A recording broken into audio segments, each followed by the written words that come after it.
Good morning. It's UK lockdown day 66, Thursday, 28th of May, 2020. Been a few days now. What's that? Over 2 months. I bet a lot of people are wanting to go away on vacation, overseas maybe, on a plane. Anywhere nice? How about a trip into space on a rocket? Well, it looks like at some point after lockdown is over, we will be able to do that. For the knockdown price of approximately $50 million, you might be able to get on a SpaceX rocket once lockdown is over. Now, I'm not saying it's immediately after lockdown is over, but certainly at some point in the future after it's over. Anyway, last night, 20:33 UK time, that's British summer time, also 16:33 Eastern time, that's on the Atlantic coast of the States, where Kennedy Space Centre is. There was a couple of guys, Doug G. Hurley and Bob Burncan. They're on a launch pad at the Kennedy Space Centre. They were sat in their vehicle, as they call it, their vehicle being a 21st century capsule with a very big rocket under their arses. It was SpaceX's Falcon 9, and they were ready to launch for the Demo 2 mission.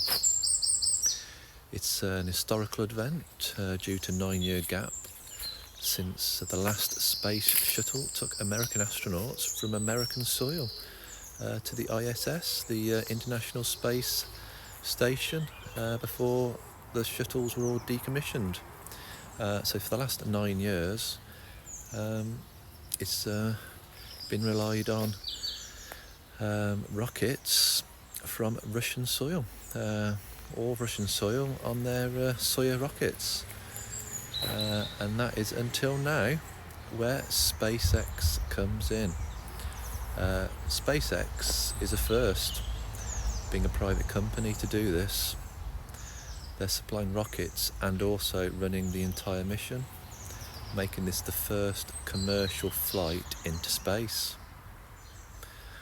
After years of testing, if you watch the footage, with failures along the way, picking up the pieces literally, with their failures, they've carried on and carried on.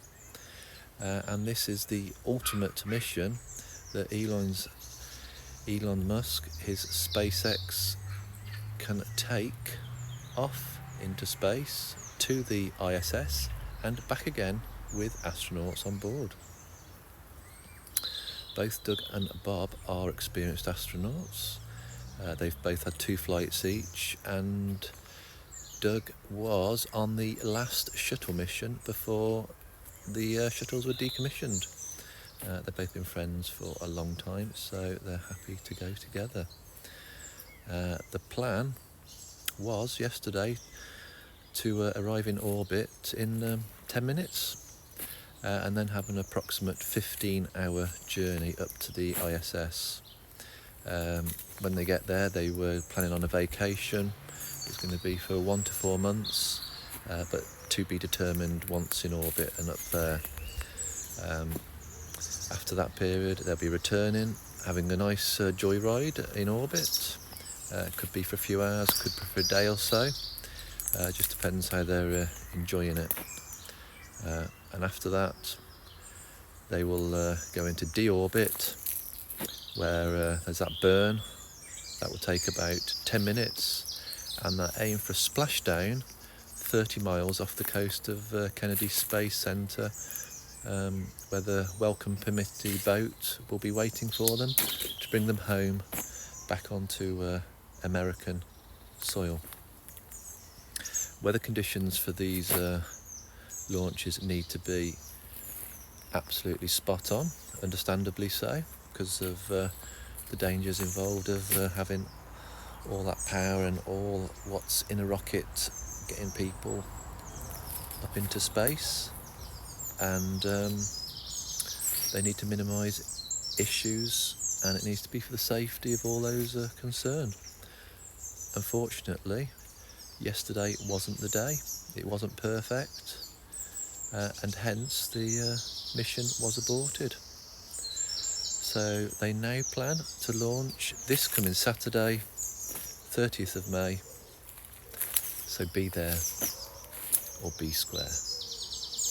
Right, me and Ted will go on to our little adventure the rest of the way. Go home and do our own little thing, if I can catch her up. Until then, there she is. Right, Ted, you ready? Peace.